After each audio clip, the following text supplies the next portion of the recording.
Today we're tasting Two Warriors Meadery Blueberry Lemon Pie. Welcome to the tasting room, where we drink adult beverages and judge them. I'm Brian. I'm Derica. And this is Two Warriors Meadery. Okay, so a little aside to this particular tasting. We've tried this before. It's my favorite, so she's just a little biased. I'm a little biased because I love it so much. So their notes sheet says, notes of blueberry, lemon, vanilla, and a graham cracker finish all rolled into one to make this hard to beat. I agree. This is pie in a glass. It's also 10% ABV.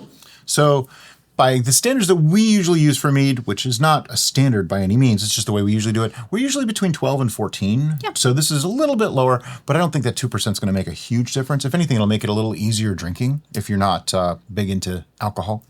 It has a lovely tea-like color. Yeah, it's reasonably clear. It's got just there's a slight bit of the haze that a lot of meads actually have. Right. Not a problem. I think it's typical, honestly. Yeah, it's pretty common. It does have the lovely golden straw caramel color that most meads have, so that's really cool. That aroma is lovely. I'm definitely getting the honey. I believe this is a sweeter mead, if I remember. I'm getting honey. I'm getting fruit. It's not specific to blueberry, but it smells like a cooked fruit, like a pie type of scenario. I can see that. I'm getting a little bit of the lemon and some vanilla, and I'm getting baked goods. I get a lot of vanilla. I'm not sure on the aroma if I could definitively say it's graham cracker, but if somebody told me it was graham cracker and then I smelled it, I would say, yeah, that's graham cracker. Graham cracker has a very specific flavor profile. But it smells like a spiced baked good. Yeah, it kind of does. Yeah, I can go with that. I remember making homemade apple pies with my grandma, and it's like the cinnamon and brown sugar with the crust combo. That's the aroma. That's the memory that's being invoked. Okay. I think it smells really nice. All right, let's get in there. Nice and rich.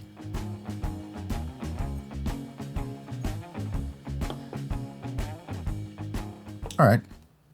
It's viscous, probably because it's so sweet. There's a lot of honey in it. Not a huge tannic quality to it. It's like just below mid-level for tannins.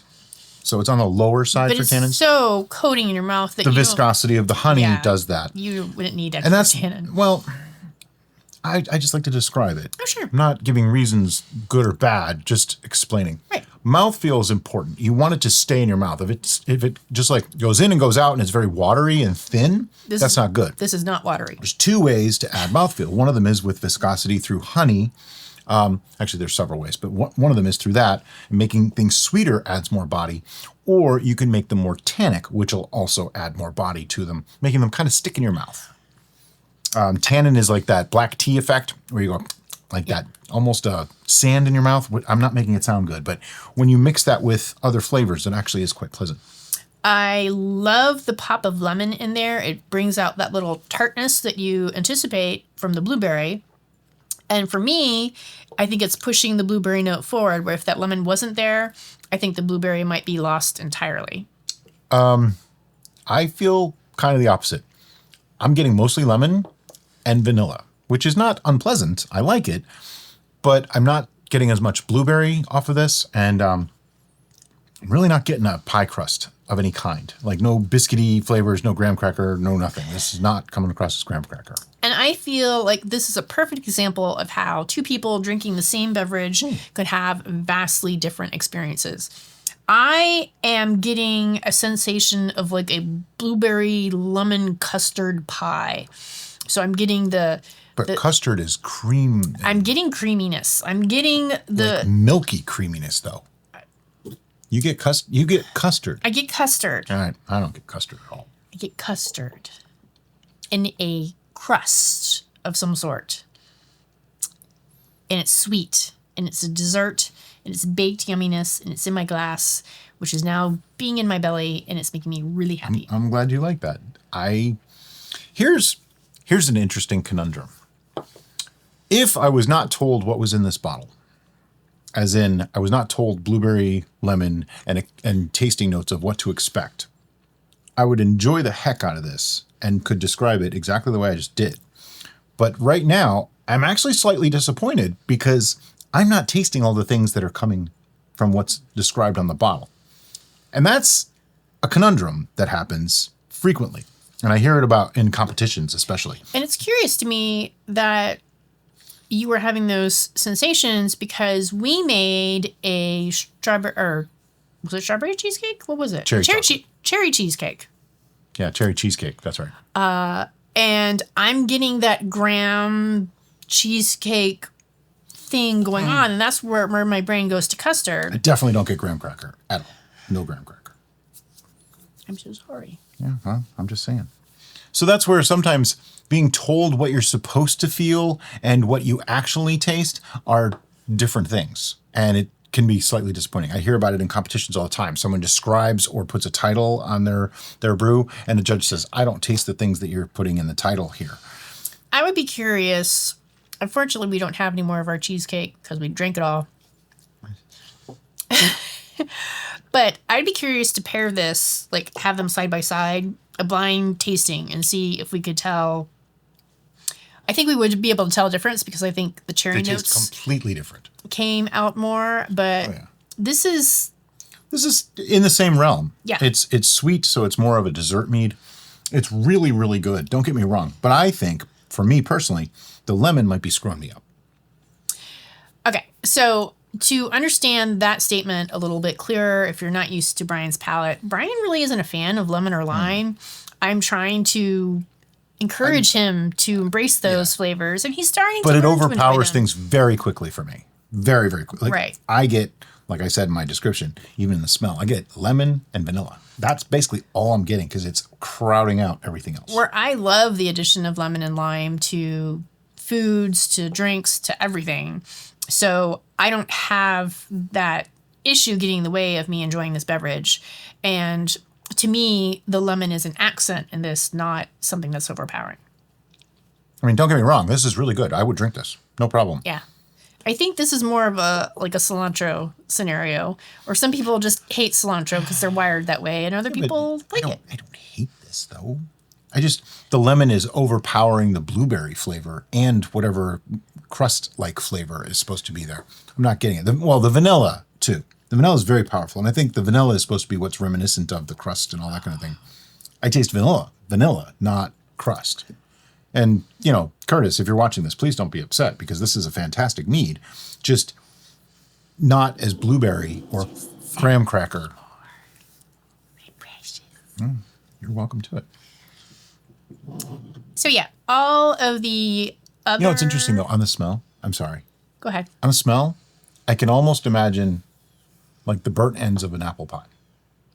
It's got pie, strong but it's like the burnt, notes. crispy bits. Not really.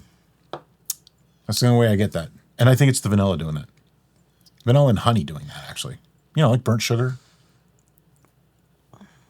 I have sadness now for Brian's childhood. Why? Because, like, all the baked goods that I had as a kid were my grandma or my mom. Yeah, mine were too. No comment. I hate to say it, but everything that my grandmother made was gray. Everything. Everything was gray. I mean, this is really nice mead. I hope nobody's taking what I'm saying negatively. I'm just describing what I taste and how I'm experiencing this. We're not going to delve too much further into psychological analysis. But we are going to delve into numerical analysis of how we each perceive this brew. Now, here's our scoring system. This is the same scoring system that we use on City Steading Brews, and there's a reason why we do it here, even on commercial brews. We want you to have perspective across our own versus other things that we taste. Right. This is not the final judgment of this brew. No. This is just our very biased personal enjoyment score. That's really what this is. It's so our that PES. way, we hope that you will be able to try this and go, oh, I completely agree with Derica, or oh, I completely agree with Brian, or oh, neither one of them know what the heck they're talking about because I feel this way. Yep. And everybody's right. That's the joy of tasting palates, is that it's ours. It's yours. It's his. Nobody can tell you you're wrong or right because your experience is your experience. But the CPU on my computer died, so I don't have access to the image that I made up that has our scoring system on it. So I'm going to very briefly go over our scoring system. 1 through 4 is basically crap. We didn't like it, would never buy again, and if offered, would probably say no. And that's only different in our own because we would dump it out if it was our own, but someone else's, no, we won't dump it out. 5-ish through like 7-ish this is good. This is decent stuff. You know, it's certainly drinkable. I might go back for more. Above 7 is considered really great, to superior, all the way to the illustrious 11, which is absolutely amazing and perfect. And I think Derica's little play acting of each score really sent it home. So keep that in mind when we judge a commercial product that is not our own. We're putting that score on it just to put it on the same playing field as things that we've tasted in the past to give you an idea of where they fall. Do you have a score ready? I have a score. I have to think for a second.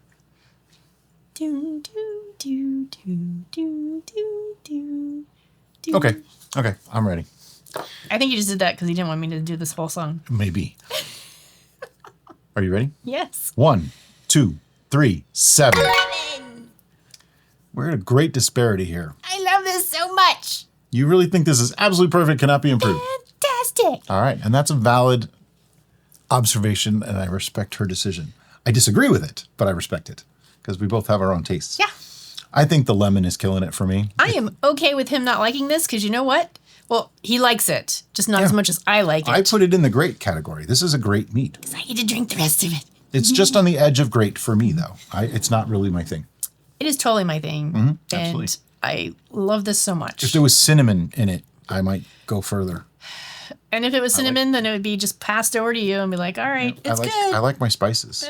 It's just a know. thing. Everybody has their tastes. Yes. And that's the important thing about home brewing and tasting things and wine and mead and beer and all those things. Find what you like and have more of that. I mean, there's something to be said for training your palate and tasting things that you don't like to try to appreciate them. And we've done that a lot over absolutely. the years to really appreciate things that even if we don't like them. That's why I can be objective about something that maybe isn't really my taste, but I still consider this a great mead. I think it's really, really well done. I don't think there was any mistakes made. There's no off flavors. There's no off weirdness or anything like that. It's just some of the notes that are described I'm not picking up. That could be me. Doesn't necessarily mean the mead is anything wrong with it. I think it's the lemon, because lemon just does that to me. For him. Yeah. See?